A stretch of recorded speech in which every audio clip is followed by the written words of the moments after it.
Yaşlandım, dünyayı serdiler avuçlarıma, istemedim. Yıldızlar döküldü saçlarıma, silkeledim.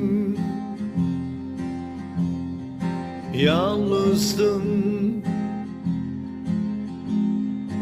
tek bir kurşunla bir savaş alanında.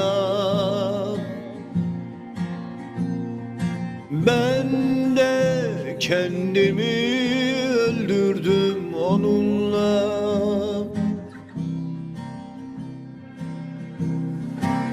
Bak ne kaldı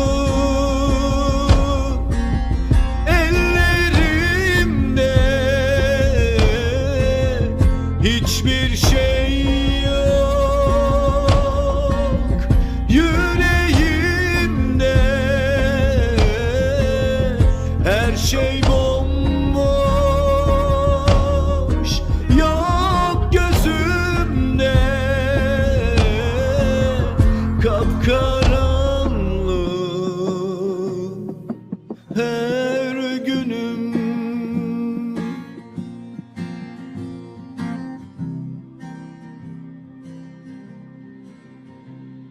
Ne yazık, gözlerim parlardı zifiri karanlıkta. Şimdi beni göremezsin gün ışığında. Arsızdım,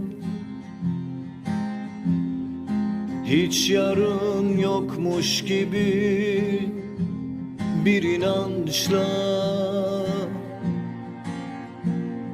Ben de kendimi öldürdüm onunla.